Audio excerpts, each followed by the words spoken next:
Estamos aqui no podcast do Diocesano Meridional Anglicano e somos a Igreja Episcopal Anglicana do Brasil.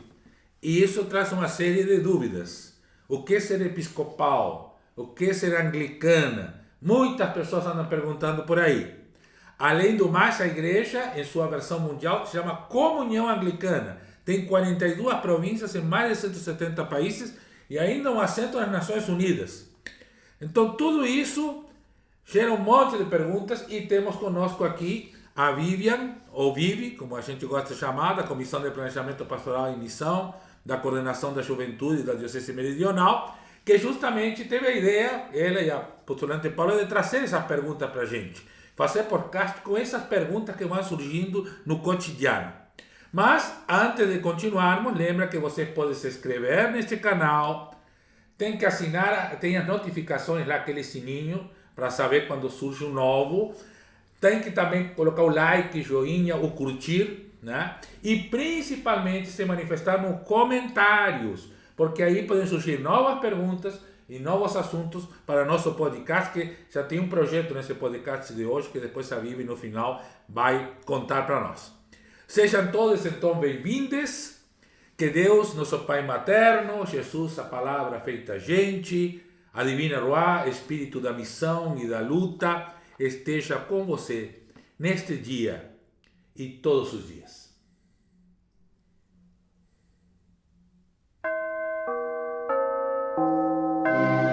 Este é o podcast da Diocese Meridional da Igreja Episcopal Anglicana do Brasil. Vão e lancem suas redes em águas mais profundas. Lucas 5:4b.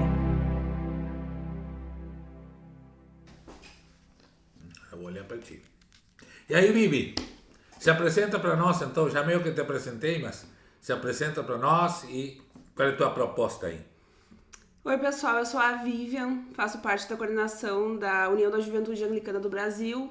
Estou muito feliz de, junto com a Paula, conseguir pensar nesse programa, que ele é no formato de perguntas e respostas, né? E serve para a gente tirar as dúvidas e contar um pouco da nossa história, né? Da Igreja Anglicana. E então, quais são as perguntas? Vamos lá.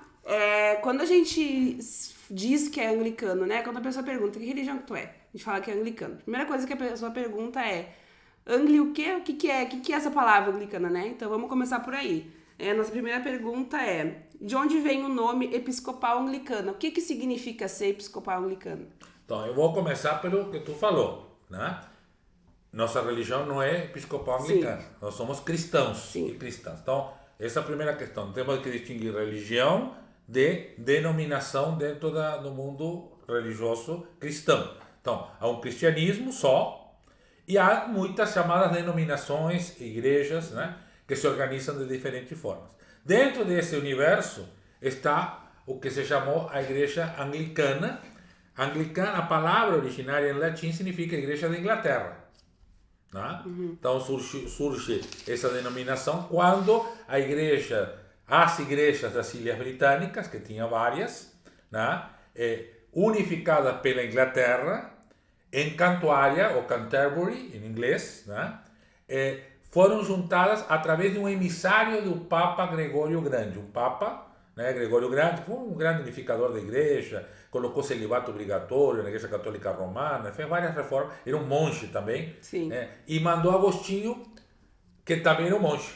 Né, e aí Agostinho reuniu, tinha várias igrejas na Saxônia, os bretões, os celtas, e dentro dos celtas vários outros grupos de celtas, né? Então juntou, os saxões foram os primeiros a abraçar, né? E ele se tornou, Agostinho, o primeiro arcebispo de Cantuária, tá? E a partir daí surge essa igreja que Roma chamou de Igreja Anglicana, Igreja da Inglaterra, tá? Isto no século VI, tá? Então, estávamos falando 500 e alguma coisa, né? Desculpe, século VII, 600 e alguma coisa. Então, aí surge essa igreja anglicana. Na Inglaterra. Não tem nenhuma pretensão de nada. Né? Bom, aí vai passando os séculos e depois vai surgir né? No século XVI, aí no meio da Reforma, né? Tinha a época que surgiu Lutero, Calvino, Waldo, vários reformadores, né? Já tinha surgido alguns anteriores, Wycliffe e outros na Inglaterra, né? Mas esses não formaram igrejas próprias, era gente que estava criticando o que a igreja tinha se tornado durante a chamada Idade Média. Sim. Né? Então a igreja muito poderosa, muito aliado aos poderosos da época, entrava nas disputas entre os poderes monárquicos da época, né? Então, e com enormes contradições, a venda de indulgência que ele vendia, né? A salvação, né? Se tu colaborava para uma catedral, tu ficava isento dos teus pecados e coisas desse tipo. Então, isto, a própria Eucaristia, havia questionamentos, se era pão, se era vinho, se era corpo, se era sangue. Bom, e aí surgiram uma porção de questionamentos. Então, o mais famoso desses reformadores, evidentemente, foi Lutero, mas Lutero na Inglaterra não teve nenhum sucesso, né? Ou muito pouco. Calvino, que era da Suíça, né? Teve um pouquinho, que a igreja deu origem à igreja presbiteriana, teve um pouquinho mais de sucesso. Mas não houve um movimento reformado na Inglaterra ou nas Ilhas Britânicas com força suficiente para derrubar o sentido católico que a igreja tinha lá. Sim. Até que surge aquele cara chamado Henrique VIII, né? Da dinastia Tudor. Tem vários filmes aí, podem ver, tudo dramatizado, mas dá uma ideia que era um monte de gente nada boa. Sim. Né? Na monarquia. Nem o Henrique VIII era bom, nem ninguém que estava na volta. Mas é a referência que a gente tem para falar para os outros, né? Porque Henrique VIII, o que acontece? Ele inclusive tinha publicado um livro contra Lutero e foi premiado pelo Papa Inocêncio, o Papa anterior ao Papa que ele quebrou o pau, digamos assim. Né? Então, mas aí ele queria ter um filho para dar continuidade à dinastia dele. E então casou com uma princesa espanhola, porque tinha essas alianças entre as famílias reais, né? Para poder, toda a questão de poder, né? Que era Catarina de Aragão. Então, Catarina casou com ele, mas Catarina não conseguia ficar grávida. E conseguiu ficar só uma vez grávida e teve Maria, uma filha, chamada Maria. Depois não conseguia mais ficar grávida. Então ele mandou para o Papa um pedido para anular o casamento. Considerando que ele não podia mais ter filhos, e naquela época a única coisa que considerava que era válido o casamento era a mulher poder ter filhos, né? Mas como já tinha tido uma filha, e que a filha não poderia herdar o trono, tal, né? Com a mulher herdando o trono, pipipi. Mas o Papa, como a Catarina tinha parentes muito poderosos na época, o Papa negou. Sim. E aí ele decidiu que ele ia ficar de chefe da igreja da Inglaterra. Sim. Né? Então quebrou os laços de poder, se apropriou, mandou matar gente, se apropriou de mosteiros, fez horrores, não foi nada bonito, né? E ficou de chefe da igreja, mas não tinha nenhuma ideia de transformar essa numa igreja protestante, digamos assim. Sim. Porque ele não era protestante. Sim. Né? Mas, claro, os protestantes, aquele movimento que questionava a Igreja Católica Romana, aproveitaram a oportunidade. Alguns católicos aproveitaram a oportunidade para fazer uma igreja católica diferente e outra protestante para avançar com a reforma protestante, questionando dogmas que a Igreja Católica tinha colocado. Então aí surge o livro de Oração Comum, né? Que hoje a versão que nós temos aqui no Brasil é essa aqui, o livro de Oração Comum, né? Então surge o primeiro, inclusive aqui, se tu olhar aqui no livro de Oração Comum, vai ter o prefácio de 1500 e, deixa eu colocar aqui, para não errar a data, 1549. Que foi o primeiro livro de oração. Exatamente, o prefácio de 1549. Então surge o livro de Oração Comum, surge uma coisa, e aí então começa a surgir essa ideia de uma igreja católica não romana. E em que se baseia essa ideia? Nas igrejas ortodoxas, porque no Oriente, Grécia, né, na Rússia, todo o Oriente Médio, havia igrejas ortodoxas que eram católicas, mas não eram romanas, que tinham se afastado muito antes de Roma. Então, pegaram um pouco esse modelo, né? E com a prática que já existia na Inglaterra, inclusive antes do Papa mandar Agostinho, a prática celta, saxônica, fizeram então, e um acordo com os protestantes. Então, já no livro de Oração Comum havia elementos da reforma protestante que entraram dentro do livro de Oração Comum. Tá? Aí então formaram esta. Então, aí se pode dizer que surge uma ideia de igreja anglicana autônoma. Sim. Só que isso durou pouco. Porque morre Henrique VIII, quem assume o trono é Maria, a filha de Catarina. né? Que era católica e romana, e volta a estar em comunhão com Roma e manda matar todo mundo, inclusive o Kramer, arcebispo Kramer, que foi o que redigiu o primeiro livro de oração comum. Ele morre queimado com os livros de oração comum como combustível, né? E dizem que ele ficou tão traumatizado que ele primeiro mandou queimar as mãos, primeiro esticou as mãos para que queimasse a primeira mão, porque ele achava que esse livro que ele tinha feito era a razão de toda essa matança que tinha acontecido. Tá? Bom, aí depois vai vir Elizabeth I, depois vamos resumir a história, porque tem muita coisa para contar. Sim. Mas Elizabeth I, então, é diferente. Ela viu tudo isso acontecer. A irmã dela mandar matar, depois veio Eduardo, veio o protestante mandar matar outras pessoas. E aí ela chega no trono com dois, vamos dizer assim, idealmente. Também não era uma monarca, era uma monarca como qualquer outra. Também não era nenhum anjo. Mas ela tinha visto isso e ela não queria mais isso. Ela sonhou com um reinado diferente, onde católicos e protestantes se entendessem e não houvesse mais guerra entre eles. Tá? Então, ela pegou a ideia da liberação comum, artigos da religião, que era um acordo que teve no início, era 50 e pouco, depois viraram 39, né? Juntou as pessoas para fazer um acordo e nunca casou, para nenhum homem mandar nela. Então, também uma marca do anglicanismo, a partir daí começa a ser as mulheres assumindo um papel importante. Né? Eu sempre digo, o anglicanismo é um acidente da história, ninguém pensou a igreja anglicana, ela foi surgindo, mas foi surgindo com mulheres, foi surgindo com coisas diferentes. Então, surge isso. E depois, mais adiante, dando outro pulo lá na história, até a Rainha Vitória. Né? A Rainha Vitória, já no fim do século XIX, início do século XX, o Império Britânico era o grande império do mundo. Né? Era tão grande o Império Britânico que tinha um ditado que dizia assim, que no Império Britânico nunca se põe o sol, porque dava a volta à Terra toda. Né? Naquela época já tinha gente que sabia que a Terra era redonda. Né? E aí se espalha colônias britânicas pelo mundo. E junto com as colônias britânicas, que vai? A igreja. Sim. Mas nem sempre para fazer missão. A maior parte das vezes para atender os súditos britânicos que viviam naquele país. Mas começa a fazer missão entre indígenas. Mas sempre a igreja anglicana teve a ideia que não devia fazer missão em países católicos, porque já havia uma igreja católica lá, e ela também era uma igreja católica. Então não precisava fazer missão em um país que já tinha uma igreja. Agora, entre os povos que não tinha igreja nenhuma, que não sabiam de Jesus Cristo, na visão deles da época, né? Então eles podiam fazer missão. E aí se espalha o anglicanismo, aí sim passa de ser a igreja anglicana como a igreja católica, passa a ser o anglicanismo no mundo, e depois teve outro momento muito forte, que foi a independência dos Estados Unidos da América. É a primeira colônia a se independizar na Inglaterra. Então, quando os Estados Unidos se independizam da Inglaterra, não podia se chamar mais igreja anglicana, porque igreja anglicana significa igreja da Inglaterra, e eles estavam se independizando da Inglaterra. Sim. Né? Então, e a Escócia, né? Se vocês sabem, a Ilha Britânica não é um país só, tem Inglaterra, tem Gales, tem Escócia e tem Irlanda. Inclusive tem duas Irlandas, a República da Irlanda e a Irlanda do Norte. Né? Então, não são o mesmo país, não falam nem a mesma língua.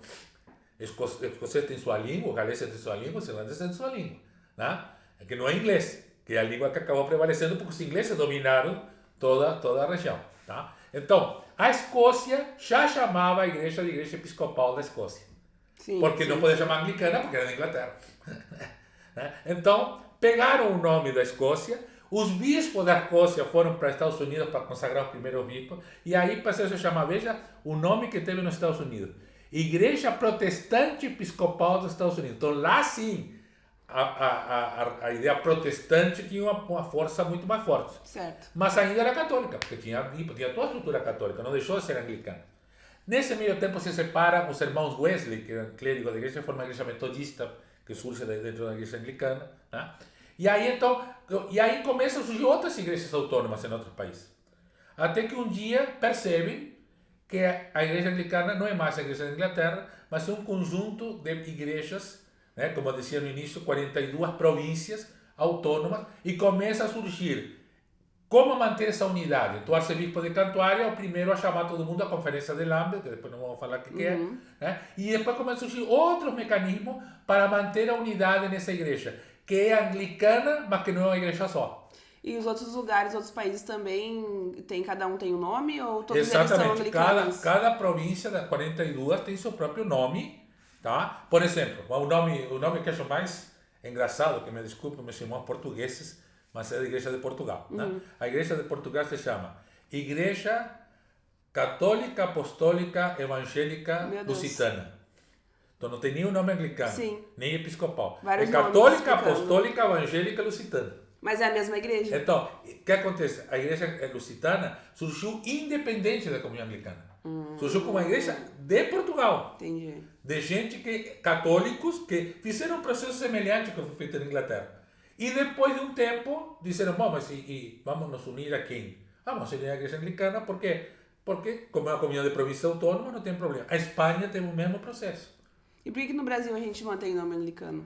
Bom, no Brasil, a igreja surge de missionários que vieram do sul dos Estados Unidos, inclusive contra a vontade da igreja. Vieram como seminaristas, porque a igreja não queria fazer missão no Brasil, tá? Porque o Brasil já era católico. Sim, sim. Tá? Então, mas ele tinha amigos presbiterianos da igreja presbiteriana que diziam, não é bem assim, papá, bem. Eles viram, aprenderam um pouco de português, viram que dava para fazer missão e voltaram para formar uma sociedade missionária que desse apoio financeiro para isso e ser ordenados para poder, assim, aí já como presbíteros da igreja, né, como sacerdote da igreja, poder fazer o trabalho missionário. Inclusive uma diácona, Mary Packard, também, né? Nosso homem veio também a Mary Packard, que foi uma grande missionária também. Então, vieram e começaram a missão aqui. Então, ele vinha com a linha que é protestante. Sim.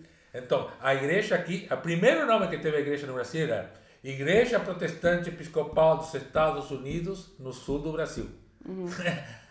Depois, claro, se separa os Estados Unidos, aí fica protestante, não pegou aqui, porque aqui a tradição católica era muito forte também. Sim. Então, o protestante foi o primeiro a cair e ficou Igreja Episcopal Brasileira.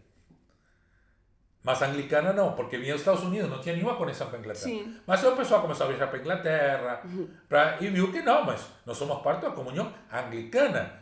Não é episcopal que nos define, o que nos define é anglicano. Como parte da... Então botaram Igreja Episcopal do Brasil e embaixo tinha entre parênteses, comunhão anglicana. Aí ficou um tempo assim, até que no final o Cine disse, não, chega, vamos levantar esse nome e colocar dentro do nome. Então aí finalmente chegamos ao nome que temos hoje. Igreja Episcopal Anglicana do Brasil. Então, falando já como surgiu no Brasil, como que surgiu, quem é que trouxe para cá, onde foi o primeiro culto, como é que ela se implementou, como é que o anglicanismo chegou no Brasil? De novo, né? Outro acidente da história, mas que o acidente da história é o que Deus gosta de fazer para que seja mais de Deus mesmo. Né? Então, esses seminaristas tinham contato, tinham cartas, porque eram protestantes nos Estados Unidos temos, e no anglicanismo vamos ter o lado católico e o lado protestante. Na Inglaterra e em todos os lugares. Pessoas anglicanas são mais católicas, no sentido de seguir mais a tradição romana ou ortodoxa, e pessoas que são mais protestantes, que seguem mais a tradição calvinista, luterana, metodista, enfim, né? Então, dentro da igreja, sem precisar sair da igreja. Tá? Então, no sul dos Estados Unidos, esse seminário de Virgínia era protestante. Tá? Então, eles vieram e tinha com presbiterianos aqui no Brasil. Gente do calvinista, de Calvino, né? Então, e aí você contato dizendo, não é bem assim, não tem padre, tem gente que não vê um padre por anos, não sabe nada de Bíblia. Então, na verdade, não está evangelizado o país, não é católico como pensa na Inglaterra, como pensa em Itália, como pensa em Espanha, não. É católico, mas não é. Sim. Então, e além da Igreja Católica Romana, tem, claro, os protestantes já mandavam, né, porque tinha um monte de problemas que eles achavam que estava equivocado. Né? Então aí eles vieram como seminaristas por conta própria, juntou um dinheirinho e vieram para o Brasil. Fazer missão. E chegaram na casa desses presbiterianos, que os acolheram e mostraram as coisas, começaram a aprender português e viram que dava. Aí voltaram e aí sim convenceram a igreja, mas convenceram a igreja a dar uma autorização, não de começar uma igreja no Brasil. Uma autorização para fazer missão. Acho que o pessoal deve ter pensado, esse seminarista meio louco, né? Vamos ordenar ele, que vai lá para o Brasil, quem para o Brasil, vai lá. Não vai dar certo. E deu certo, tiveram, né? Claro, houve uma aliança também com a maçonaria, tá? Muito grande no início, também tem que se dizer isso, tá? Porque a maçonaria, que era uma aliança revolucionária na época, porque a maçonaria era republicana, não era monárquica. Então, todos os movimentos revolucionários republicanos, que eram contra as monarquias nas colônias dos países europeus, eram maçons. Sim. Né? Então, e esses aí teve um conflito com a hierarquia católica romana, não com a igreja como todo, porque até tinha padre que era maçom também, mas com a hierarquia, sim, um conflito. Então, muitos maçons não se sentiam, digamos assim, à vontade dentro da igreja católica romana. Quando chegaram, alguns eram protestantes, foram para a igreja luterana, para a presbiteriana, para a metodista, né? E outros viram na igreja anglicana algo interessante por causa da tradição católica, de toda a questão sacramental, litúrgica, que as igrejas protestantes não tinham. Sim, sim. Então, aí muitos maçons passaram, e muitos clérigos, ou eram maçons antes de ser clérigos, ou se tornaram maçons depois. Essa aliança foi mais ou menos até 1950, e aí começou a decair. Porque a maçonaria também ficou mais do lado do poder, digamos assim, né? E aí o que ia entrando já tinha outra visão, e a maçonaria já não preenchia isso, mas muitos maçons continuaram na igreja e são da igreja até hoje, né? A igreja não tem nada contra a maçonaria, né? E tem muita gente da maçonaria que, até por tradição familiar ou por livre pensamento, né? Porque somos uma igreja que tem muita liberdade de pensamento, se sentem à vontade na nossa igreja. Certo. E onde é que foi o primeiro culto? Foi na Rua Voluntários da Pátria, mas não era como é hoje. Sim. Mas nada, até deveria ser um lugar mais bonito, né? Para que profissionais do sexo pudessem trabalhar melhor do que trabalham nas condições de hoje, né? Então a Voluntários da Pátria, que era o centro, alugaram uma casa, porque naquela época, antes de 1890, nenhum local podia ser chamado de igreja, a não ser que fosse católica romana. Então a liberdade do culto começa em 1890, na Constituição. Tá? Então alugavam uma casa chamada Instituto não sei o quê, o Educativo, botava outro nome. E para fazer culto lá, e cantavam e tal. Aí começaram. Depois, então, de 1890 em diante, quando já podia, compraram o terreno aí na Rua da Praia, e em 1903 foi lançada a pedra fundamental da atual Catedral Nacional da Santíssima Trindade. Por isso que aqui é a Catedral Nacional em Porto Alegre. Exato, porque foi a primeira. Exato. Não foi o primeiro templo, por incrível que pareça. Porque em Nova Santa Rita, agora Nova Santa Rita, foi construído um templo antes. Porque estávamos, lembra, nas revoluções de Chimangos e Maragato, né? A revolução interna, a Guerra Civil no Rio Grande do Sul. Tá? Então, lá tinha um grupo que era contra o governo daqui e que acolheu esses americanos, esses estadunidenses, e fez uma capela lá. Então a capela, a igreja, hoje a paróquia do Calvário em Nova Santa Rita, é o templo mais antigo da igreja brasileira. Já tinha templo construído, mas da capelania britânica. Sim. Em São Paulo, em Santos, em Rio de Janeiro já tinha. Inclusive em Belém do Pará, né? Onde tinha também capelania. Mas o primeiro templo, que não é capelania, sim, é esse que está hoje aqui em Nova Santa Rita. Nova Santa Rita. Então depois dessa primeira rodada de perguntas, a gente vai cantar o hino que o Chico Israel, depois que a igreja fez 100 anos, né, em 1990, ele compôs. Propositalmente ele diz: "O Sul a Norte estamos no caminho". É uma das meus hinos favoritos da igreja, né? Então a gente trouxe ele. A gente pode... E veja, de sul a norte. Porque a missão colonialista era de norte a sul. Sim. Então ele disse: não, agora vamos reverter isso. Agora vamos de dentro, a partir de nós mesmos. De sul a norte estamos no caminho. Perfeito. Então vamos cantar a música com o Israel, que vai nos acompanhar na técnica de teclado aqui. E depois a gente segue nossa próxima rodada de perguntas. Muito bem.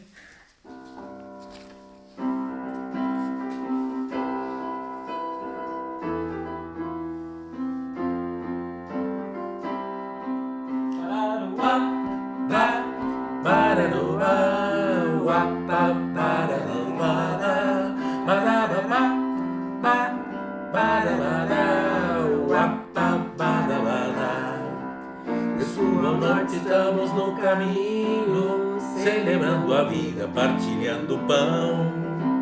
Do mesmo cálice bebemos vinho, somos o teu povo em peregrinação. Na caminhada nossa voz ecoa, denunciando a morte e escravidão. Anunciamos nesta terra boa que tu renovas toda a criação. Igreja, a gente vive com paixão. Igreja é o povo de Deus em missão. Igreja é nova evangelização. É o povo de Deus repartindo pão.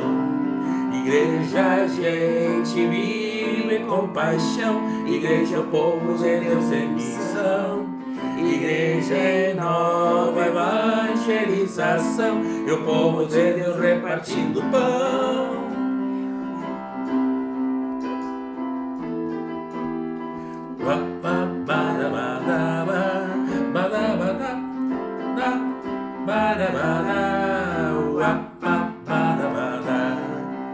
Pelos sinais, pelas boas notícias, por tua herança, pelos dons, Senhor. Pelos bons frutos e pelas primícias, graças te rendemos, Cristo Salvador. Há muito que fazer neste país, não basta acreditar na tradição. Jesus ensina a gente a ser feliz. Igreja, a gente vive em comunhão. Igreja, a gente vive com paixão. Igreja, povo de Deus em missão. Igreja é nova evangelização. E o povo de Deus repartindo pão. Igreja, a gente vive com paixão. Igreja é povo de Deus em missão. Igreja é nova evangelização. E o povo de Deus repartindo pão. Badabada, da, badabada, uapadabada, badabada, badabada, uapadabada. Então tá, nesse segundo bloco a gente vai falar mais sobre a questão de ideologia, do pensamento, né, ideológico da igreja. Então tá, vamos começar com a pergunta: como a igreja evoluiu no jeito de pensar até chegar hoje, né? Passando por todos esses processos conservadores da igreja, para essas pessoas que freiam a evolução, né? Como é que a igreja chegou no que a gente chegou hoje? Bom, então o que ajuda na igreja, eu estou dizendo que as outras igrejas não tenham mecanismo. Estou dizendo como funciona isso na tradição anglicana e na história da Igreja Episcopal Anglicana do Brasil, só para deixar bem claro, né?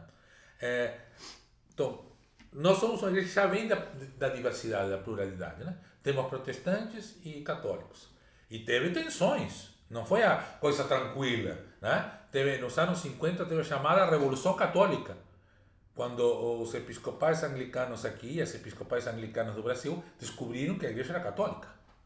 Então tinha gente andando de batina, né? Usando aquele chapéu de padre, as mulheres comungando com véu, né?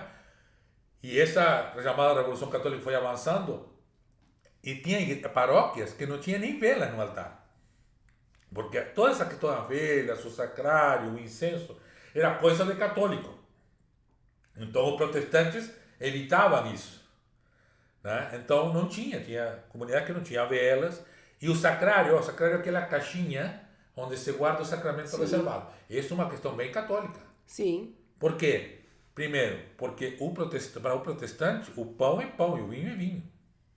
No máximo, luteranos acreditam que há uma presença real de Jesus, mas que ela só se concretiza quando tu come aquilo, que chama consubstanciação. Quando tu come o sacramento, dentro de ti aquilo se transforma em corpo e sangue de Cristo. Fora de ti é pão e vinho. Então, se sobrar, sobrou. É como sobrar pão na tua casa. Está comendo, sobrou pão.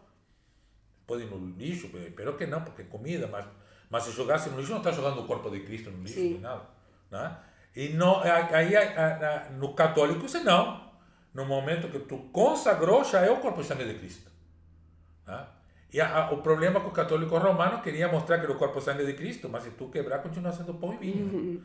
Quebrar, não tem? Alguns até diziam que quebrou e sangrou a hóstia, que inventavam umas histórias assim, né? Para tentar mostrar que... Mas não tem, continua pão e vinho. Né? Mas já é, porque já está consagrado, né? Já foi separado, não volta mais a ser o que era antes. Já está separado para ser essa outra realidade. Né? Então, e os ortodoxos, a igreja ortodoxa disse que realmente acredita que já foi separado, mas que não consegue explicar como.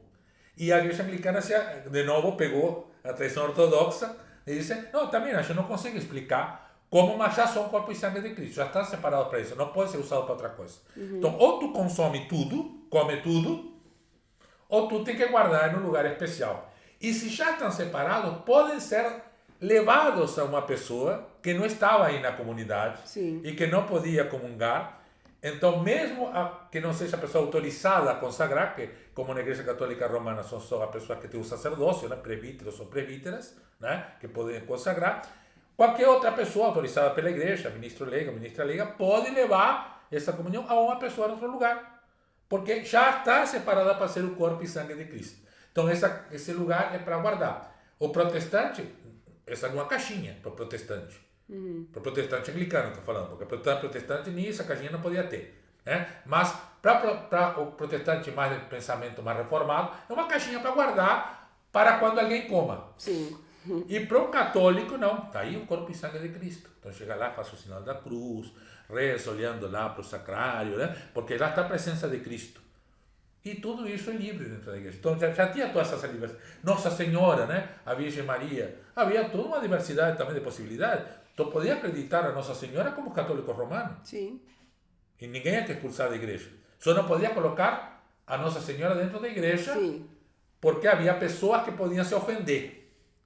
Mas avançou tanto essa mudança católica no Brasil que hoje temos paróquia com Nossa Senhora dentro da igreja. Sim. Aqui a paróquia da Ascensão é uma e a paróquia da Virgem Maria, em Caxias do Sul. Até porque cada paróquia é diferente uma da outra. outra. O nome né? da Virgem Maria tem uma imagem fora, na rua, numa capelinha, e dentro tem outra.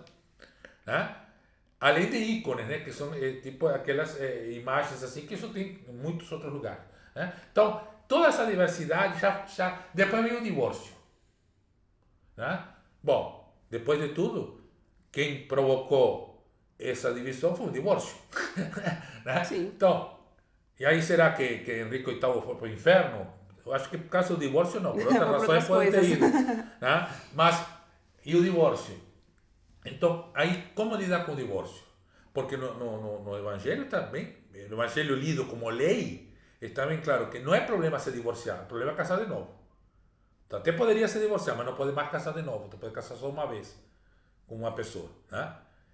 E aí, mas tinha gente que se divorciava, amava de novo e queria refazer a sua vida. Não amava mais aquela pessoa com que tinha casado no primeiro momento, ou até pior ainda, né? Não amar, tinha chegado a níveis piores ainda. E depois encontrava um amor e queria refazer a sua vida. E esse amor não era válido. Então a igreja acabou, por causa dessa abertura que tinha, e não está presa a nenhum dogma específico, né? A igreja disse, não, é amor. Se é amor, tem que ser reconhecido como amor. Então passou a fazer o casamento de pessoas divorciadas. Isso, no meu início do meu ministério, fui ordenado em 1990, né? Então, há 30 anos atrás, né? Mais de 30 anos, 32, não vou fazer agora, né? Atrás, era muito comum te ligar na paróquia alguém para casar na igreja. E tu sabia que não era da comunidade, as comunidades são pequenas. Mas porque eu sou divorciado. Então tá bom, vamos marcar o casamento. Porque sabia que a única igreja que casava divorciado era nossa. Sim. Né? A gente foi pioneiro em vários desses aspectos, então, né? Mas aí que começou essa lógica. O amor é que prevalece. Sim. Não o dogma. Sim. Até porque o dogma é católico, né? E qualquer lei bíblica está abaixo do amor. A lei máxima é o amor. A lei do amor se submete em todas as outras. Sim. Então, qualquer lei bíblica interpretada contra o amor não é válida. Porque o amor é a lei máxima. Aliás, é a única palavra usada para definir Deus, né? Na Bíblia. Deus é amor. É a única coisa que Deus alguma coisa, é amor. Então, quando chegou a questão LGBT, se aplicou a mesma lógica. Mesma coisa. Certo. Então, vamos falar da inclusão, né, de mulheres. Como que surgiu a ordenação feminina e quanto tempo faz que isso aconteceu? Pois é. Bom, temos esse livrinho aqui. Eu trouxe aqui alguma coisa para mostrar. Tá? Este livrinho aqui são os 35 anos da ordenação feminina. Foi uma ideia muito boa de colocar uma mini biografia de todas as mulheres que nesse tempo foram ordenadas para entender as suas histórias. Né? Tá. Mas na verdade foi outro acidente. Em 1948, acho que foi. Aí posso estar errando a data, que não me he preparado com a data exata. Tá? Mas teve uma mulher chinesa. Na China já tinha igreja anglicana, porque China tinha sido colônia também da Inglaterra. Sim, sim. E havia uma guerra e não havia presbíteros. E um bispo lá não sei, inspirado deve ser pelo Espírito Santo, só pode ser, né? Pela divina Ruá, Espírito Santo, ordenou uma mulher que era diácona, porque mulheres diáconas só existem na Bíblia.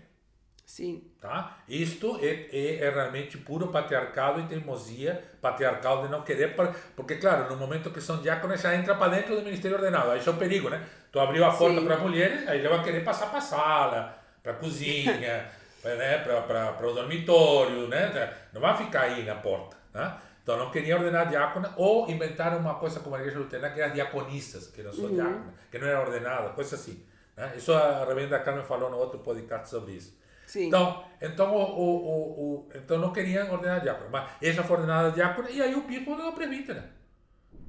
Tanto que depois foi retirada a ordem dela, né? Porque a comunhão anglicana pressionou que não podia, porque se ordenava no lugar de coordenação, retirar e depois devolveram a ordem.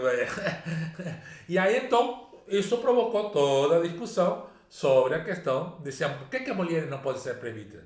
Se Maria Magdalena ou Maria de Magdala foi até apóstola.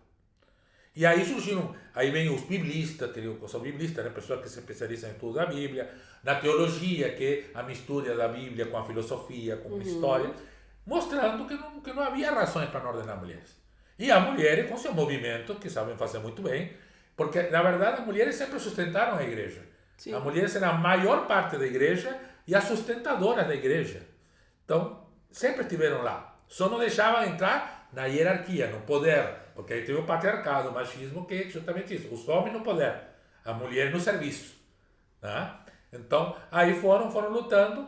E isso contou. Depois, veja um podcast lá com a reverenda Carmen, que está toda a explicação da luta, como foi e como se chegou à ordenação feminina. Há 35 anos foi rompido a toda essa questão. 37, o livro foi de 35 anos, mas 35. Já tem 2 anos. Essa cruz é dos 30 anos da ordenação feminina. Sim. Aqui 35 e já estamos em 37. 37. Agora com 3 bispas. 3 então bispas. Somos 9 bispos, em total 3 desses bispos e bispas são mulheres. Graças a Deus. Então, falando sobre inclusividade, né? Vamos falar da questão LGBT.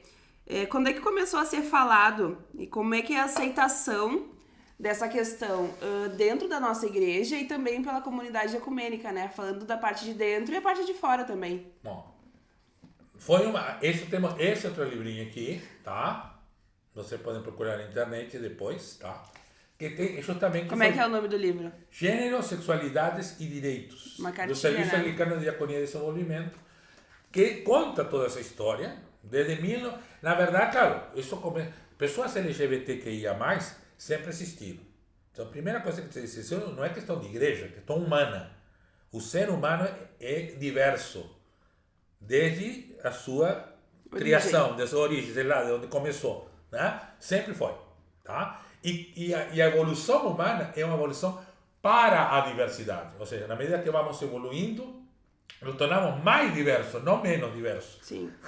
Né? Não vamos evoluindo para a mesma coisa, vamos evoluindo para diferentes, etnicamente, né? O grupo étnico que vai se formando em determinados lugares com determinadas características, vai se misturando, formam outros, né? Hoje, em muitos países, antes sabia-se, via a pessoa e a característica étnica, já dizia de onde que ela era. Hoje já não diz mais, em quase nenhuma parte do mundo, né? Porque a diversidade continua. E aí surgem outras diversidades que não eram possíveis quando as pessoas estavam separadas. Agora que as pessoas estão juntas, mais diversidade surge. E a sexualidade sempre existiu e vai se ampliando. Sim. Tá? Então, isso sempre existiu na igreja. Tá? O que acontecia na igreja? A igreja havia uma leitura da Bíblia, tá? Que se chama fundamentalista. Tá? Havia a primeira dogmática, que foi a anterior à fundamentalista, que se estabelecia dogma. O dogma era que defendia o patriarcado, que defendia a hierarquia da igreja, que defendia, né? Isso não podia contestar. A aliança com os poderes que dominavam esse mundo, econômico, social e político. Então, esse dogma que pareciam muito religiosos, por trás escondiam isso. Algum poder. Esse poder ou aliança com determinados poderes. Né? Então, isso a reforma protestante já questionou, né? E continuaram sendo questionados. Depois a teologia da libertação na América Latina e Caribe, né? Que abraça movimentos revolucionários anticapitalistas, também vai questionar outra porção de coisas E nós somos, e a igreja anglicana está sendo influenciada por tudo isso. E uma igreja muito esponja nisso aí, né? Sim. Absorve com facilidade, porque já há uma diversidade interna. Sim, já é costume. Exato. Então aí já se vai questionando. E aí começou a se questionar, até que em 1997 houve o primeiro encontro na igreja sobre a questão da homossexualidade, né? Porque LGBT ainda não se abria tanto, né? O que ia mais ainda muito menos, né? Mas então, a homossexualidade, o primeiro encontro. Vários bispos boicotaram, não mandaram ninguém. Mas como primeiro encontro, e as pessoas gays e lésbicas, mais gays e lésbicas, trans, não tinha muitas, se tinha alguma não me lembro, mas gays e lésbicas tinha bastante, gays tinha muito mais, ainda porque tinha homem, era um homem, né, que estava no clero, né? Então, se encontraram e começaram a trocar figurinha, e também a ler a Bíblia, e também a ler a teologia, e também a dizer, mas por que não podemos nos amar? Onde está o pecado? E só que a igreja estava bastante cômoda, porque a lei civil brasileira não permitia, não reconhecia estas pessoas com identidade própria, inclusive não podiam fazer identidade trans, por exemplo, nem casamento, portanto não existiam como oficialmente. Existia homem e mulher, nada mais. No momento que isso vai se abrindo, e principalmente nos anos 2000, quando o Supremo Tribunal Federal aprova a possibilidade de pessoas do mesmo sexo casarem, então aí esse movimento que já tinha mais de uma década de discussão, pressiona a igreja. E eles disseram uma coisa muito boa, disseram assim, nós já estamos na igreja, porque a igreja começou a se abrir, eles começaram a abrir a igreja realmente, né? Isso que disse lá no encontro da diversidade que teve em Sombrio, de Santa Catarina, agora há pouco tempo, está aí no Instagram, depois poder... Eu disse assim, não é que a igreja foi boazinha, nossa igreja não foi boazinha, foi o pessoal gay e lésbico que estava na igreja, mas porque a igreja tinha espaço, eles conseguiram se manifestar, essas pessoas, e forçaram a igreja a ir se abrindo. Foram forçando a porta da igreja. Como todo o processo de revolução. Forçando a porta da igreja para ir abrindo ela. E aí já estava, e agora? Nós somos bons para ser batizados, bons para contribuir, bons para comungar, até para fazer parte da direção da igreja. E para casar não podemos? Por quê? E aí eu estava lá, já era bispo nesse momento, e aí, não, porque não foi discutido suficientemente nas bases da igreja, vai pegar de surpresa, as veinhas e o veinho vai sair correndo da igreja. Em que ano foi isso? 2008. 2008. Então estamos em 97 a 2008, a primeira década, a segunda década vai de 2008 a 2018. Sim. Então, aí 2008 a 2010, não me lembro, acho que foi 2010. Sim. 2010. Já tinha passado mais de uma década de discussão. Mas então fizeram esse folheto para começar, fizeram outro, Sindava já estava, e depois fizeram este folheto para levar a discussão para a base da igreja. Em 2016 nos reunimos para mudar os cânones da igreja, que já tinha mais de 30 anos, uma coisa assim, né? E aí se tentou colocar e não passou de novo. Até que encontramos uma fórmula que foi bastante criticada, e eu acho que as críticas têm sua razão, mas foi a única saída, que foi o seguinte: nós aprovaríamos para toda a igreja o casamento de pessoas do mesmo sexo, porém cada diocese tinha que aprovar isto em sua diocese. A diocese que não aprovasse, então não faria até aprovar, garantindo que havia um consenso naquela diocese. Isto algumas pessoas interpretaram com receio, porque disseram, não, mas se é válido para um, porque não é válido para outro, porque é um processo de baixo para cima. Sim. Tá? Mas havia dioceses que já tinham, inclusive, aprovado nos seus concílios, e havia dioceses que estavam prontas para aprovar, mas que, porque a igreja não tinha tomado a decisão, não podia. Então, a nossa foi a primeira a aprovar no concílio, porque casualmente nosso concílio estava marcado uma semana depois do sínodo. Diocese Meridional. A Diocese Meridional foi a primeira a aprovar, mas não porque tinha tanta discussão, não tínhamos discutido tanto, tínhamos discutido. Tinha outras dioceses mais avançadas, que nós, São Paulo estava mais avançada, até a Paraná estava mais avançada. Mas não tivemos a sorte de ter o primeiro concílio e aprovar, o que não foi muito fácil. Sim. Mas foi graças ao testemunho, principalmente do nosso deão, o atual deão, o reverendo Gerry, né, que contou a sua vida, hoje casado com Vitor, tem um filho e uma filha, né, e então e é uma pessoa muito querida na diocese. Então, ele causou um impacto. Então, na verdade, o que trouxe foi a convivência. Foi as pessoas que foram entrando, foram falando, foram questionando, mas também foram se doando para a igreja. E são admiradas pela igreja. E aí isso foi que o pessoal entendesse que o amor não é uma questão filosófica. O amor é o princípio acima de todos os outros. Não, é uma questão vivencial. Tu sente que o amor é o princípio maior de todos os outros. Porque o que te salva na tua vida é o amor. E fora do amor nada te salva. Tá? Então, sem amor não há salvação. Porque Deus é amor. Né?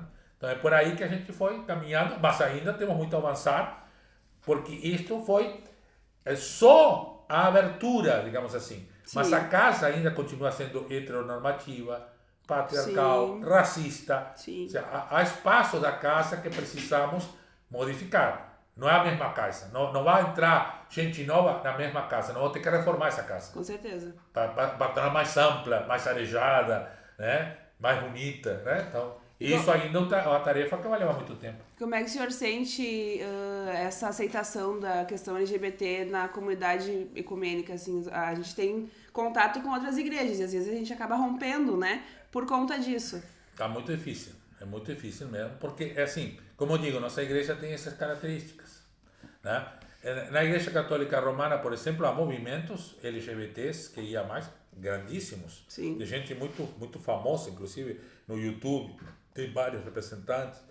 Gente fantástica. Mas a igreja, a hierarquia, quebrar essa hierarquia, né? Que é a Igreja Católica Romana, o Papa Francisco está tentando, né? Mas com muita dificuldade, porque é uma igreja muito monárquica, muito de cima para baixo. Desde a raiz, né? De cima para baixo, né? Então não tem... Então, isso que é incrível na Igreja Católica Romana. Tem gente avançadíssima, com movimento fantástico, mas a igreja não muda. A Igreja Luterana também tem problemas. Para ao contrário, o poder está no laicato, está nas pessoas que são as que sustentam a igreja. Né? E quem sustenta a igreja, muitas vezes, são mais ricas. Sim. E as mais conservadoras. Mais antigas, que tem medo de gente, né? Ele chama, é o que hoje se usa, né, no movimento conservador, o pânico moral, né? Vai vir os comunistas, ou vai vir aquele que vão transformar nossas crianças em não sei o quê, porque ninguém vai saber mais se é menino ou menina, esse tipo de coisas que são todas mentiras, mas causam um medo enorme. Então a igreja luterana também está com problema. A metodista se afastou das outras porque está mais conservadora ainda que a luterana. Né? Então, agora surge no mundo evangélico pentecostal, é interessante, é mais livre. Porque cada comunidade é uma igreja. Sim. Então há igrejas LGBTs, inclusive que já ordenaram pessoas trans. Sim, né? Que consegue ter mais liberdade. Estão à frente de nós, inclusive. Com certeza. É muita coisa. Mas, claro, uma igreja que cada comunidade praticamente é uma igreja. Sim. Então, muito mais fácil mudar. A gente depende da comunhão inteira, depende de todas as outras igrejas, né? Não, dependemos só da nossa província. Veja que na comunhão somos 42 províncias, acho que 4 ou 5 só aprovaram. As outras não. Tá? Mas a gente não consegue fazer nada individualmente dentro do Brasil, né? Conseguiu, temos Brasil, Escócia, Canadá, que estava para aprovar, não sei se conseguiu aprovar, Nova Zelândia, Canadá, Escócia, Nova Zelândia, Estados Unidos e o Brasil. Né? Então, mas o que acontece na comunidade anglicana? Não somos unidos por normas, somos unidos por aquilo que chamam de laços de afeição, ou seja, gostamos de ser anglicanas e anglicanos e gostamos de conviver, mesmo com nossas diferenças. Sim. Então, ninguém te consegue expulsar da igreja. Sim. E isso nos obriga a ter que conviver uns com os outros por as nossas diferenças. Então, agora em Lambeth, por exemplo, tem um problema com isso, sabe? Não sei se tu sabia. Em Lambeth são convidadas todas as bispas, que já era um problema, e bispos, tá? Essa parte já superamos, mas não foram convidados os esposos e as esposas de gays e lésbicas. Estes não só foram convidados. Só casais héteros foi convidado o cônjuge ou a cônjuge, tá? Sabe o que vai acontecer? Eles vão. Eles e eles vão. São 4 só. Mas vão. Sim. Eu vou tirar uma foto com eles. Né? Então, vão lá para mostrar por quê. Por quê, né? tinha que haver esse corte, né, à diversidade. Tinha que alguém marcar e dizer, não, porque vocês estão errados, nós estamos certos. A gente tem um panorama do Brasil, mas na verdade na questão mundial não é igual, né? Então, veja, é uma questão dentro da igreja, claro, que não queremos avançar, não estamos esperando ninguém, não vamos seguir onde o Espírito Santo nos levar, tá? Temos problema com outras igrejas e temos problema com igrejas dentro da comunidade anglicana também. Mas estamos avançando e o amor é a grande força nisso aí. Com certeza. Vamos para uma outra pergunta que é bem assim corriqueira. A pessoa sempre pergunta, né? Que às vezes a pessoa junta a gente com católico, parecem católicos, e reverendo pode casar? Bom, isso foi a primeira reforma. Foi lá com Henrique VIII, lá na primeira reforma. Porque de onde que veio o celibato? Vamos começar por aí. Tá? Isso. O celibato existe em duas formas. A forma monástica e a forma, digamos assim, eclesial, secular, que eles chamam de secular, que se chama de clero secular. Tá? Então, a forma monástica é pessoas que são monges e monjas, pessoas que decidem abandonar a formação, não a sexualidade, ninguém abandona a sexualidade. A sexualidade a gente tem com a gente, sempre. Mesmo sendo né? Aquela assexuada, né? Da LGBTQIA+, mas é assexuado, mas vive sua sexualidade de outra forma. Não com outras pessoas, mas de outra forma, com si própria. Né? Então não tem como negar isso. Mas não é possível o ser humano, ou seja, tem budista que tem monges, tem hinduísta que tem monges e monjas. Né? Então, é possível tu viver numa comunidade e viver tua sexualidade sem formar casais e ter relações sexuais com outras pessoas. Esse é o monasticismo, que independente do cristianismo, muito maior, e no cristianismo também tem sua expressão. E na igreja anglicana continuamos tendo monges e monjas. Tá? E depois o secular foi esse mesmo, Gregório I, o grande, esse mesmo papa que mandou a missão, ele era monge. E o que acontecia na igreja católica romana? As famílias nobres se adonaram da igreja. Então, transmitiam o episcopado para os filhos dos nobres. Então, para cortar o domínio das famílias nobres, ele disse, então ninguém mais pode casar, ninguém pode ter filho, ninguém é parente de ninguém, ninguém herda coisa nenhuma. Acabou. Então, funcionou. Isso no século XI. Sim. Bom, e até hoje e aí passou isso aí, mudou a questão da nobreza e a igreja continuou com isso. Claro, porque é uma questão mais cômoda. Sim. Porque tu bota 4 padres morando numa casa. E um padre sem filhos ou filhas, não digo marido ou esposa, porque hoje ninguém sustenta o marido ou a esposa. Eu fui sustentado por minha esposa, que ganhou sempre mais do que eu. Quer dizer, então, não é assim, mas eu tenho que sim participar do sustento de minhas filhas e filhos. Sim. Tenho que assumir esses filhos e filhas e sustentar. Isso é gasto para a igreja, né? Isso é gasto para a igreja. E não posso morar 3 famílias na mesma casa. Sim.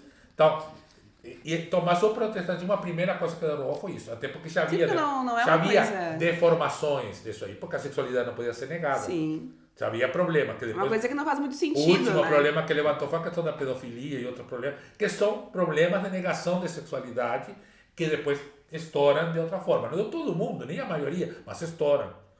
Na nossa igreja, que não temos celibato obrigatório, tem pedofilia? Também tem. Né? Então também temos que ver o que está acontecendo. Né? Mas obviamente essa repressão da sexualidade trouxe problemas para a igreja católica romana. E que não faz nem sentido, né? Não é nenhuma coisa fundamentada então na Bíblia. Foi a primeira coisa que caiu. Sim. Né? Foi a coisa que, então, os clérigos, agora, não é obrigado a casar. Sim. Então temos hoje, inclusive na nossa diocese, alguns clérigos ou clérigas que são solteiros por opção própria. Tem opção. Isso.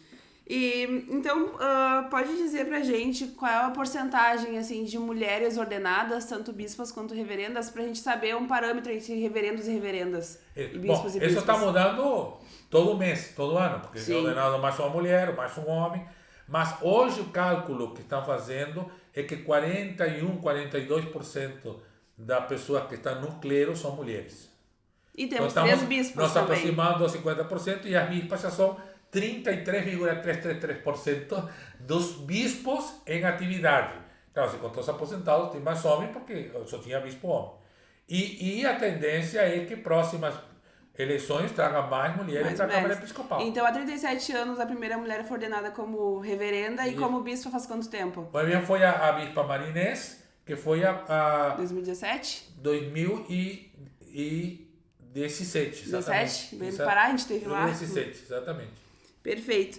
E vamos falar sobre, né, quantidade. Onde é que a gente está inserido? Quais lugares que a gente tem diocese? A gente está no território... Brasil? No Brasil. A gente cobre o território nacional? É fácil de encontrar? Como funciona? A gente abraça, mas não cobre.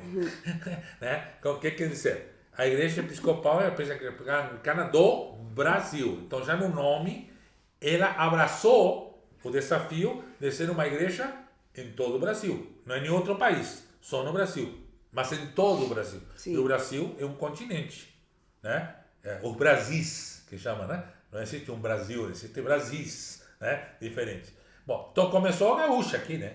Já, com os Estados Unidos e os brasileiros e brasileiras que abraçaram primeiramente o anglicanismo, brasileiro, no anglicanismo, porque tinha na capelania, os outros, né? Mas eram, depois, lá, é interessante que lá na Amazônia, tem os barbadianos e as barbadianas, famílias de Barbados, que foram levadas com a questão da borracha lá para a Amazônia e eram anglicanas.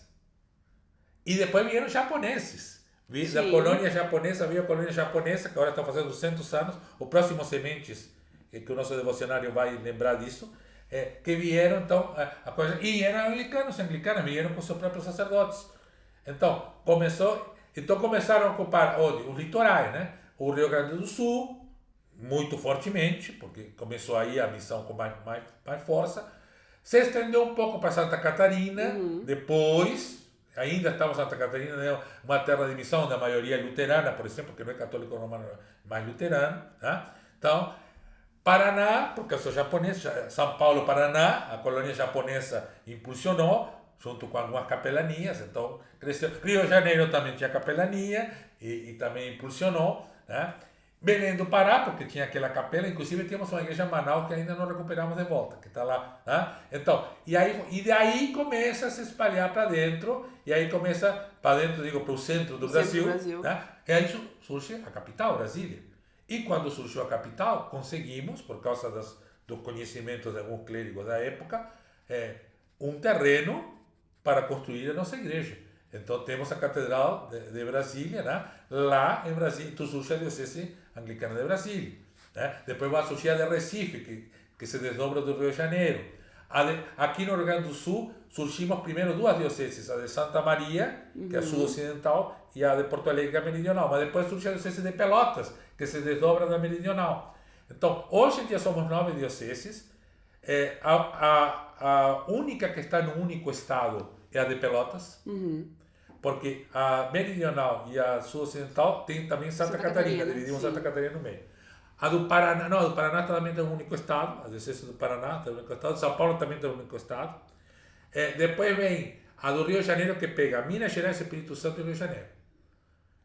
Sendo que Minas Gerais ela divide um pouco com Brasília. Brasília pega Goiás, Tocantins, Brasília, né? Recife pega todos os estados do Nordeste, a de Belém pega toda a Amazônia Legal e fica toda uma faixa na fronteira oeste do Brasil, entre Mato Grosso do Sul e o Acre, e Rondônia, porque o Acre está na Amazônia, que chamamos Distrito Missionário. É uma região que ainda não conseguimos organizar como diocese. Sim, mas é um dos únicos lugares, né? Praticamente a gente consegue cobrir o território. Cobrir o território, mas não temos em todas as cidades, em todos os municípios. Sim, mas a gente tem, se tu for para um lugar, tu vai achar a igreja, né? Vai achar, tem que procurar, acha. Hoje com a internet facilitou muito, né? A gente é acessível, né? Meio escondidinha, mas é acessível. Sim, escondemos a igreja. Na verdade, nossas igrejas não são muito assim, de ser mostradas. Assim, sim. Né? Mas estão lá e se tu chegar, a nossa tendência é acolher. Bem, pelo menos a pessoa toda dizem que são bem acolhidas, né? Agora, ainda temos que aprender a incluir, quer dizer, não só acolher, principalmente aqui no Sul, né? Uma igreja muito tradicional, de famílias, né? Que são 3, 4, 5 gerações de anglicanos episcopais. Tem dificuldade dessa gente nova que é anglicana há 1 ano, 2 anos, 3 anos, 5 anos ou 10 anos. Aqui é um problema disso. Então, aqui nós temos que vencer essa questão do tradicionalismo, né? Então, como diz a música, não basta acreditar na tradição, né? Sim, mas por incrível que pareça, foi o primeiro lugar a ter o Anglicanos, né? Que é o nosso grupo de diversidade. Então, a gente está evoluindo, né? Sim, de alguma forma, a gente está evoluindo, graças a Deus. Aquela história de que os veinhos venham deixar a igreja não é verdade. Ficaram na igreja e nos ajudaram a ir. Graças a Deus. Então a gente vai encerrar esse segundo bloco com a nossa última, né? Passamos a nossa última rodada de perguntas. E a gente vai agora para um hino mais tradicional, que lembra que a igreja é feita de vidas que se relacionam entre si, né, com a graça de Deus. Vamos cantar a versão tradicional, também tem versões mais novas, né, do hino 307 do nosso cenário, Fortalece Tua Igreja. E o hino bem tradicional que cantado justamente para fortalecer a igreja. Ele dizia, veja, na versão original dizia, fortalece nossas almas, agora já trocamos para nossas vidas. Sim. Porque nossas vidas é tudo, né? Nossa alma apenas é uma ideia mais limitada da vida, né?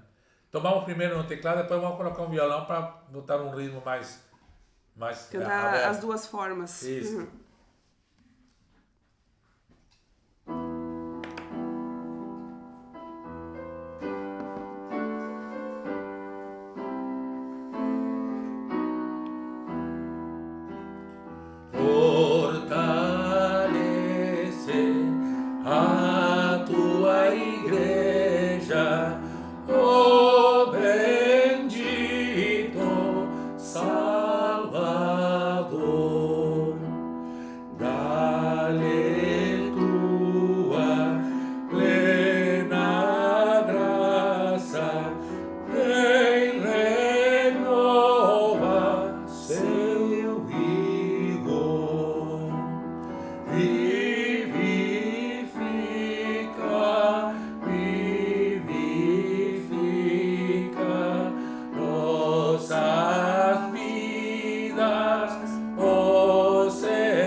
E então, o que vamos ter no futuro, né?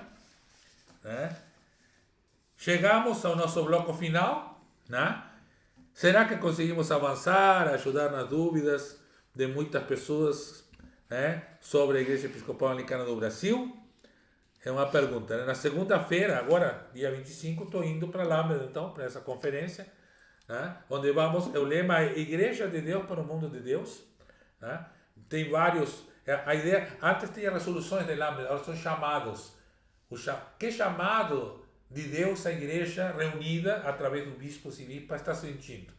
E depois cada província vai ter que interpretar esses chamados. O que é? Como é que funciona essa conferência? Então, Quem é que vai? Então, vai bispos e bispas e cônjuges, as cônjuges, com esse porém que eu acabei de falar, né? As cônjuges e os cônjuges se reúnem à parte. Por quê? Isso é uma coisa só da igreja anglicana mesmo. Sim. Porque se entendeu, depois de um tempo, não foi nas primeiras conferências, que as cônjuges e os cônjuges faziam parte da vida dos bispos e bispas.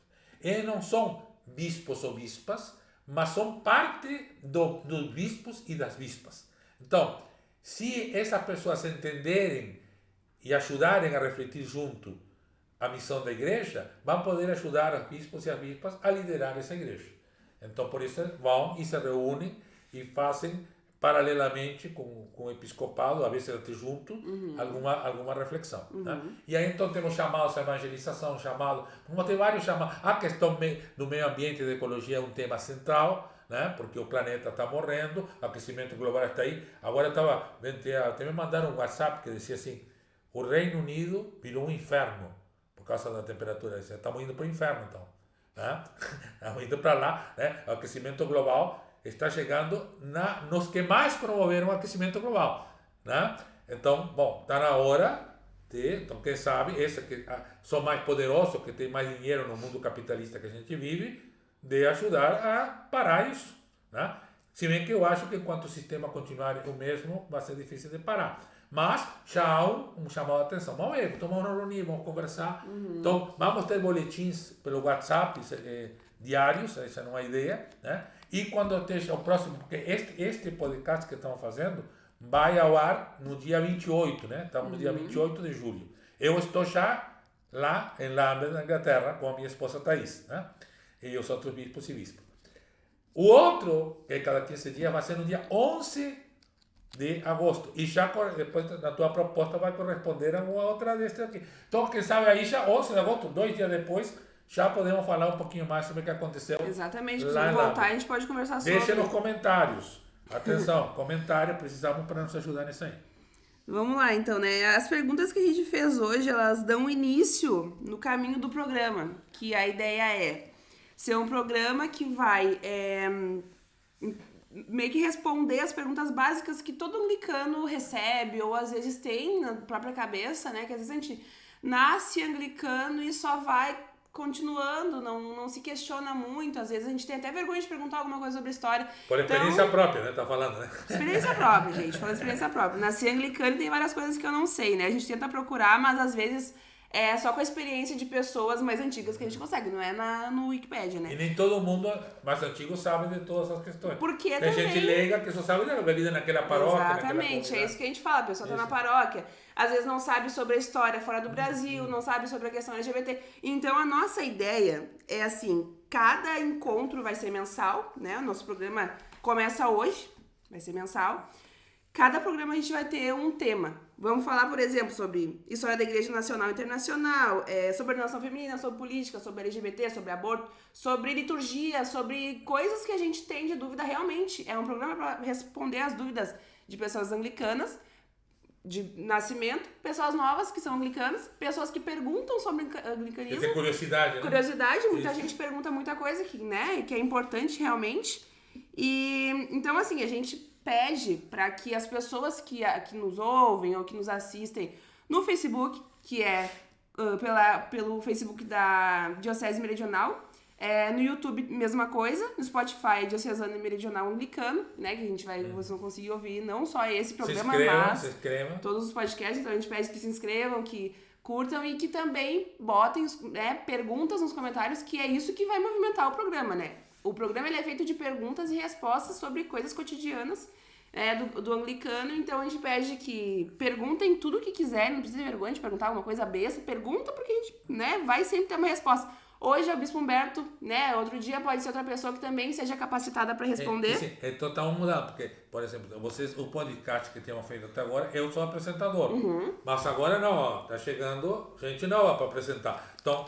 O programa, né? O programa. Em alguns momentos eu não estará vivo, estará a Paula com outras pessoas convidadas. Então, eu e a Paula, né? Vamos falar como é que a gente pensou nesse programa. Eu e a Paula de Mello, que é minha colega de coordenação. Postulante Sagradas Ordens. Eu e ela pensamos nesse programa justamente para fazer a resolução dessas respostas. Então, a gente está começando esse programa, não quer dizer que seja só nós apresentadoras, a gente está fazendo isso justamente para ocupar esse espaço também de podcast, né? Ocupar um espaço que vai ser, pessoas de vários lugares podem ouvir, e também a gente pode receber essas perguntas pessoalmente, né? A gente está em vários locais, a gente pode receber pelas redes sociais. A gente pede realmente que as pessoas façam essas perguntas, né? Porque o nome do programa é como é isso na IAB? Então a gente pede que façam, né, que as pessoas façam perguntas pra gente esclarecer como que é isso na IAB. Muito bem, então tem uma pergunta, como que qualquer coisa na Igreja Episcopal Anglicana do Brasil, coloque no comentário. Exatamente. Para ir informando esses. Então vamos ter um podcast por mês que eu serei apresentador, ou outra pessoa que não é nem a postulante Paulo, nem a Vivi, nem eu, vamos ver, porque outra pessoa virá. E uma vez por mês, como isso na IAB vai ser uma vinheta própria para esse podcast. Sim, vamos elaborar. Exatamente, a gente pensou nesse programa essa semana, então a gente está em construção, mas é uma coisa que vai ser todo mês a gente vai fazer e podem esperar que cada vez a gente vai trazer um tema muito pertinente para responder para os anglicanos. Então, e nós temos assim, outra coisa que vocês não perguntaram, de repente alguém quer perguntar, é sobre os santos e as santas. Sim. Né? Até eu dediquei a oração com o Bispo Humberto, não sei se foi dessa última, acho que foi o anterior, se todo mundo pode ser santo ou santa, né? Qualquer pessoa pode ser santo ou santa, e responder que há uma diferença também na interpretação do católica romana e anglicana sobre essa questão. Embora nós temos no livro de oração comum, se vocês... Quem tem o livro de oração comum, quem não tem, busque aí. Temos mesmo no início uma lista, todos os dias tem lembrança de pessoas, tá? Quase todos os dias. Hoje estamos, vai ser, este programa vai ser no 28 de julho, tá?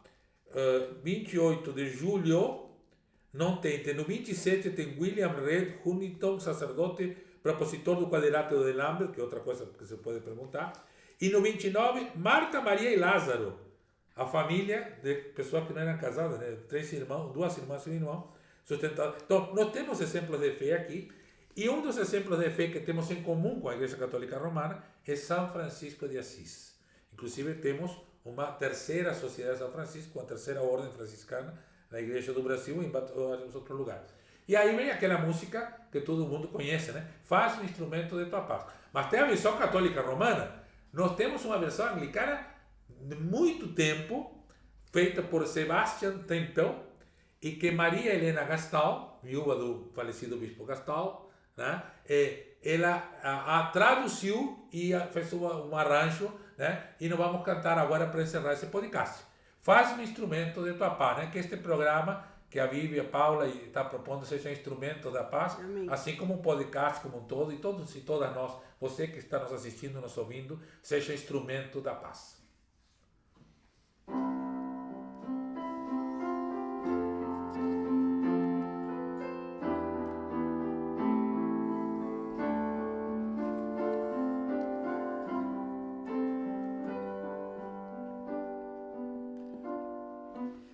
Faz-me instrumento de tua paz, que onde houver discórdia eu leve a união, que onde houver ódio eu leve o amor, que onde houver ofensa o teu perdão.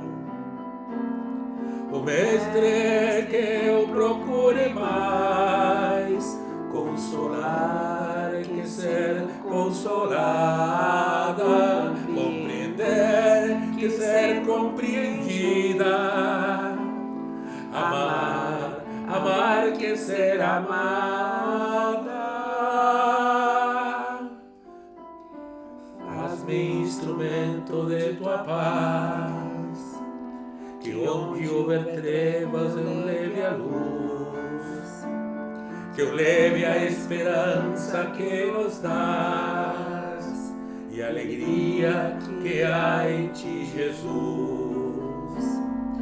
O mestre que eu procure mais consolar que ser consolado, compreender que ser compreendido, amar que ser amado.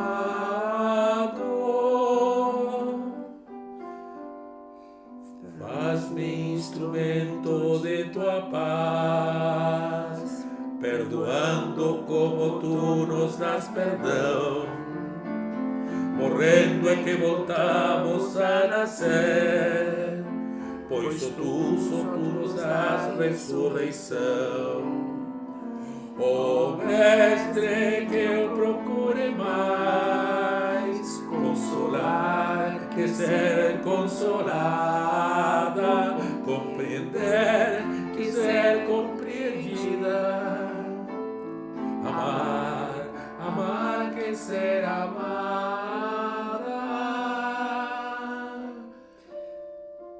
Faz-me instrumento de tua paz. Até a próxima e obrigado, Israel, que esteve aí no teclado.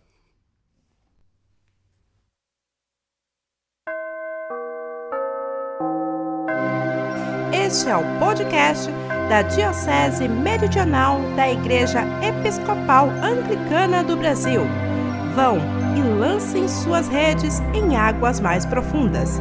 Lucas 5:4b.